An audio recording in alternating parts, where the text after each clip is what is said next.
mayam punam putaram noksari ngasisu ay anoba video amaga loinana mayam ge mangda laksari aina mayamda koi crypto gi awareness pijabagi maramdi akoi Manipur da hujik economy oiba yamna aruba phibam amda lei adubu hairiba phibam ase lakaduriba sahi amada anida mangada tarada kamaina phagat kadage haidaragadi Manipur gi miyam je paksana crypto ge awareness khangba mathau tai matam duda akoi gi Manipur gi economy se yamna chouba awon ma soidan pangam gani khalaga video se semjabani aduga mayamna any company amada invest over matamda akoi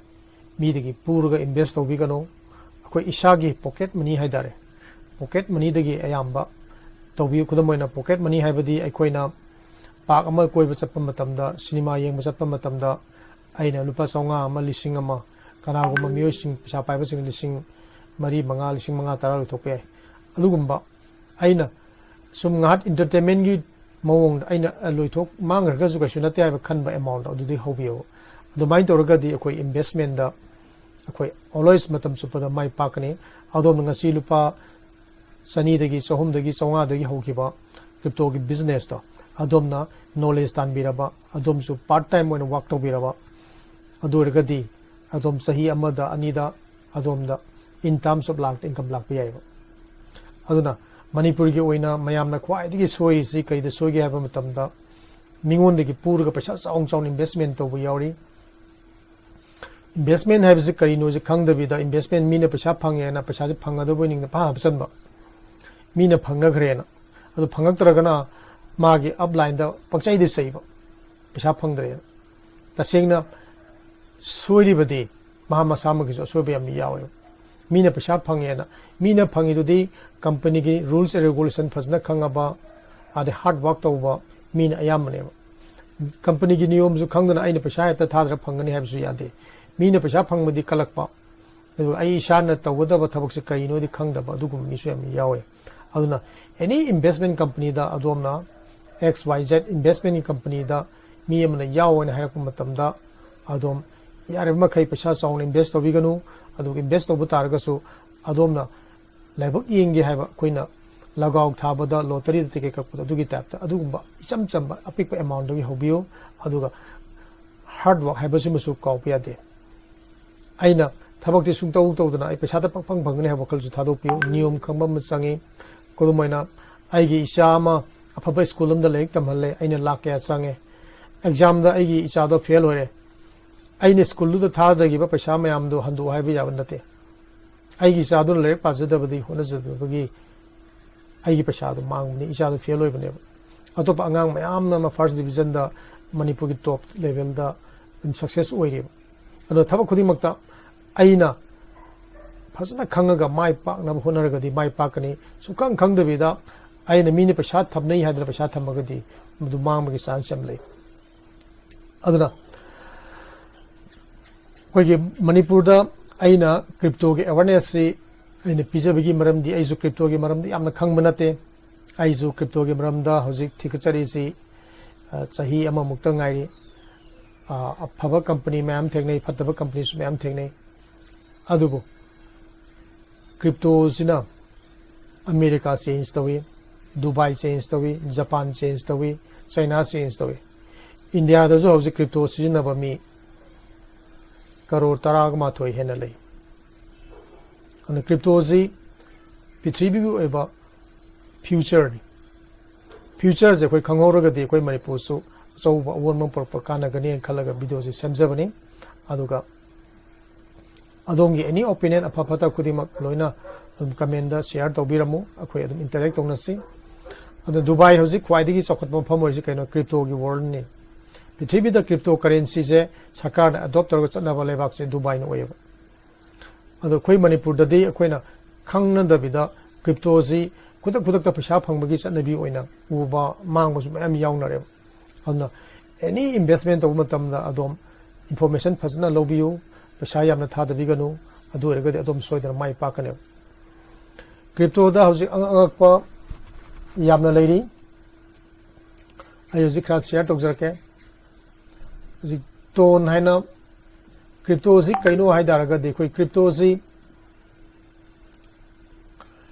जी लाइर buzzing currency ने कोई ना पैसा पाएबा मीसिंग ना लुपा लाख लाख तक पुथोगा business तो भी आई सना लुपा लेप्सन भी आई मकोई सुमाइना मोजे लाख करोड़ था लाख करोड़ ताले पैसा से अदु लाइरबा मिचम मियाम अखोई गुंबा मिचम मियाम दे लुपा सहुमना लुपा चौंगाना अदोंगी पुंसीदा लाख तानना करोड़ ताना बिजनेस तो भी आयो अदुना अखोइना लाइरबा मणिपुर की मिचम मियाम दे अखोइना लाख करोड़ पुथोगा पैसा से लाखनबगी लंबी से लेतबनिना अखोइना क्रिप्टोदगी यामना पिकपे अमाउंट लुपा चौंगादगी लिसिंगदगी तौरगा अखोइगी तुंगी पुंसीदा सम लाख खरा लाखनबगी लंबी ले अदुना अखोइना क्रिप्टो सिदा अखोइ लेगदसी कइनो हागदी डिजिटल प्रॉपर्टी ने डिजिटल प्रॉपर्टी अखोइना मोबाइल की फोन पे जीपे डाउनलोड तौबदो दमाइना क्रिप्टो जे हाबनाबो वॉलेट से प्ले स्टोर दगी संगगा डाउनलोड तौबी याई अदुगा आइना ngамजबा अदुगुम्बा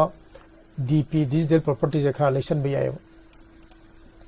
कुदमोइना होजिक मयामना मणिपुरदा ट्रेजर एनएफटी जी मी यामना यावनख्रे ट्रेजर एनएफटी जी अदु कनागुम्बा ट्रेजर एनएफटी यावबा कंबुना होजिक मकोई पैसा विड्रॉ यादे मथा सानबसु याम यावे अदुबु ट्रेजर एनएफटी कंपनी ना तौरीदी अखोई खुदिमक्सी तुंगदा पैसा यामना चावना लाखनबगी लंबी माना सेमी कमायना सेमिनो हाइबा मतमदा अखोइना मागी कॉइन लॉन्च तौरी कॉइन जी अखोई वॉलेट कोई खुदिमकी वॉलेट लोइनी यावरे लिसिंग मंगा तारा कॉइन यावरी कॉइन की वैल्यू जे था मरीदा मंगा दा सही अमदा कॉइन की वैल्यू जे वांखलप मतमदा अखोई खुदिमक्सी लाख तारा कुन करोड़ फंगबा याबा अपॉर्चुनिटी पीगदुइने अदुना कितंग खांग मकनबा ngaib kanba ama changi adu rega de khoi khudimok se nungai gani aduna coin have ji kainu have ji koi khangmina ba change ngasi world da khoi hojik bitcoin haina company ama leram lae currency ama bitcoin ji matama da kanagumba laira ba music na lupa tara gi bitcoin ji laiba matam da only rupees 10 gi bitcoin ji laiba matam da hojik crore तरा की हजिक करोड़ तरा फंग याय after 15 years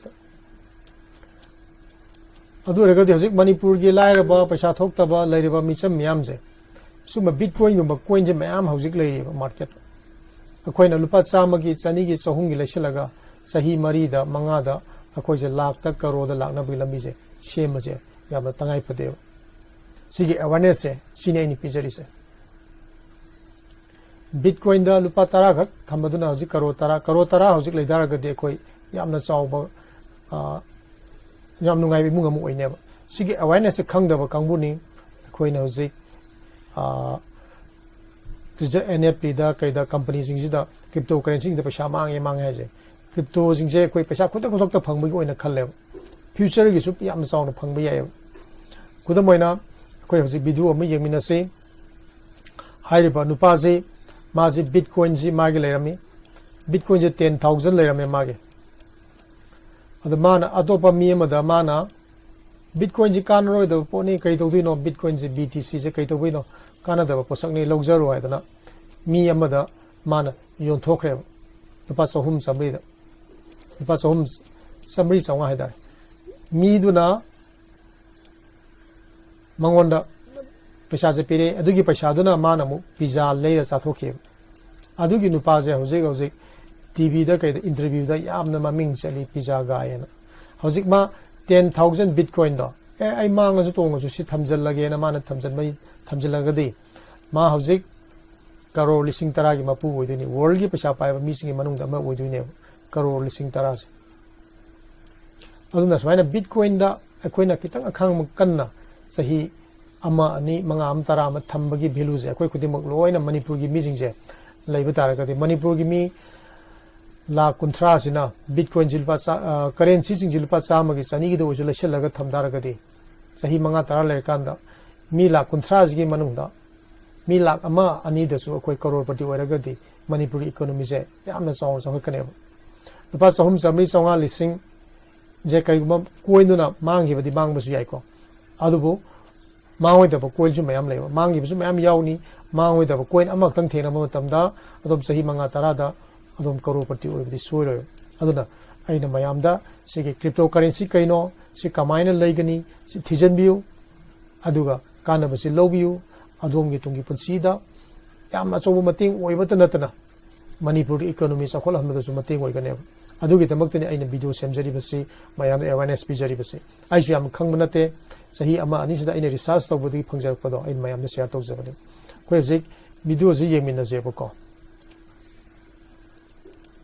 sigi interview ni would it be worth today? $80 million, I don't know. $80 million. People laugh at that, but at the time it wasn't worth anything. Right. I'm offering 10,000 Bitcoins in exchange for some pizza. Somebody there said, hey, I'll take you up on that offer. So I sent him the 10,000 Bitcoin. I said, okay, here it is. I'm waiting for my pizza. And, he phoned it in, he paid with his credit card, and the pizza showed up at my door. Here you can see the original pizzas, and that's my daughter's hand. She was a year old. So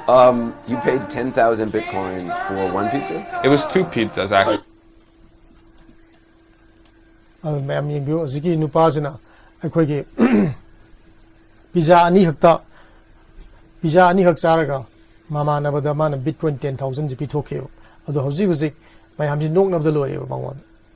aduna hojik koi Manipur gi miam adegi akhoi sumba coin market the cryptocurrency oro haidana koi noknaba oro do bena khanba mi mayam yauri adu layo fadana sahi anida ahumda mangada tarada hawegi cryptocurrency coin jing laisel liba mi jing duna lakh yankai phange crore ma phange crore ni phange na tar ko matamda moi matamduda moi ningba karakane na pasa yamda bida khoina ngamjaba lupa chani gi oro chahung gi oro changa gi oro lising gi oro lising ahung gi oro khoina dum leiraga thambi ya hujik mayamna yamna kana gani na khanba coin aina khangjabada khoina toba company da hujik si yamna hongbada coin yam lei adu khwaidigi hongba coin haidaragadi hujik aikoina tap haiba coin je yam hongi hujik tap se magi community da mi lakh tara hena leire adun maji yamna secure ba soidana sahi amani is da magi value je wangkhat kada coin amani haiba se economic experts na hairi tap coin je ana tap coin je magi value je kya lege dam du yemina je aikoi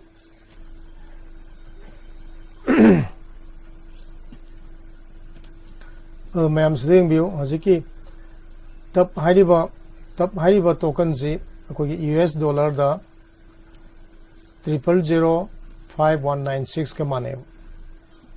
mai value je yamna pick paidar sigi token ji ana kana gumba mi amna sigi token ji mana akoi gi lupa lising amagi leirena lors lupa lising amaze dollar onthokpa matamda $90 ga tu na puri matamda dollar 10 muktane dollar 10 je dollar 10 jina sigi tap token je laiba matamda hojik kemo yam phangada ga haiba matamda token je around lising tara muki me ada phangne token lising tara je mana phangel lorse token amagi mamal je sahi amada anida akogi $5 ga manare lorse nupa songa ga manare lorse nupa songa manakta de ma kya phangada ge pisa amma tara cha lising tara lakh yankai da phangye aduna akoina hojik lupa lising amakhak tap token je leiraga thamma tamda sahi mari lerga manga lerga lakh yankai phangba ya opportunity leyo investment sinani akogi world gi chokhalaba Dubai USA Japan gumba lebak sinda aduki matik makoina paisa ji am line tanari je adu akogi somdadi sigumba sahi ani da hum da sumaina paisa chauna phangma ya gi plan je akoi Manipur da tongnade khangju khangnade awareness leite oroi habna ayam ne aduna oroi haba mina ujadre aduga Manipur gi miyam da koi adom gi tungi punsi gi plan da adom na karigumba achoba achievement ama पुरक्पा पामगदी अदोम research तौबियु अदुगा अदोम खंगनाबा होनाबियु हाइबसिनी आइन मयाम हाइजरिसि अदुमैना स्टेजदा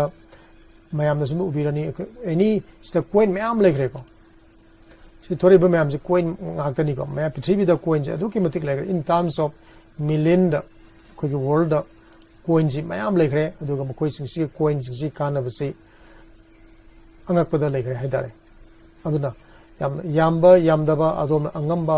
कोइन कितंग लेसिलगा थंबियु अदुगा अदोंगी तुंगी पसिदे याम अचौबा अवोमा मसोइदा लाकनी हाइबसि आइना मयामदा हाइजरी अदुगा आइना मथंग मथंग अखोइ एवरीडे नत्रगा एवरी वीक एनी क्रिप्टो की मरमदा अवेयरनेस आई तौजरकनी मयामनसु मसदिसदा सपोर्ट पिबियु मणिपुर की इकोनॉमी फगलम बाइबसि सरकार दगे सेंथंग लौरगा मधु हतन ओइबि यारोय कोइ पब्लिक अखोइना इकोनॉमी से कमाइना फगटकदगे हाइबग रिसर्च तौबा अखोइ मछिन अमगा अमगा कोऑपरेशन पिनबा अदुगी मखा पोली अदुना अखोइना पैसा यामना इन्वेस्ट तौदबिदा अखोइ कयगुमा तमदा यू थकपदगी नोंमा फदोक चसा हाइजाना पैसा मयाम सु मांगहलिको खैनी चाबा ज्वार सानबा सुरुप थकपा यू थकपदगी कोइ पैसा मयाम मांगहलि अदु मदुदगी अखोइना खितंग तुंगजनबिरगा तुंगीदमक्ता अखोइ काननाबा सिगुम्बा कोइन जिंग लेसलगा थंबियो अदु कोइन जिंग लेसनगी दमक्ता अदम प्ले स्टोर दगी एनी वॉलेट डाउनलोड तौबा याय खंगद्रगदी आइना पिजरिबा अखोइगी आइगी फोन नंबर सिदा कांटेक्ट तौबिरो नत्रगा अखोइगी फेसबुक क्रिप्टो मणिपुर हाइबा आइना फेसबुक की ग्रुप अमा सेमजरी मसदिसदा यावबिरो मतम मतमगो इंफॉर्मेशन लौबियो कोइ पुना कानबा यामना चेन थुंगी अवाट प्लेतबा अदुगुमा चखटपा मणिपुर मा ओइनबा कोइ होनमिनसि पैसा लेत्रगदी इकोनॉमी फत्रगदी अखोइ मसिन अमगा अमगा नुसिनबा ngमोय अखोइ मसे नुसिनना चाना लैमिनगिदमक्ता अखोइ खुदिमक सेंथोक लंबी मरांग काइना लेबा सेंथोक लंबी मरांग काइ लेबा यामना चखटपा नुंगाइबा अदुगुम्बा सना लेबाक मणिपुर दो ओइना कोइ पुन होनमिनसि हाइ वफमसि आइन हाइजरी आइगी वीडियो सिदा अदा सोइबा ngamba यावरगसु मयामना कमेंट पिबिरो आई सेंदोक चनाबा मणिपुर की फननाबा मियाम इकोनॉमी फननाबा आई होनजगे हाइ वफमसि हाइजबगुलोना मयाम पुनमुक्ति कायना गातंग लिजरी थैंक यू वेरी मच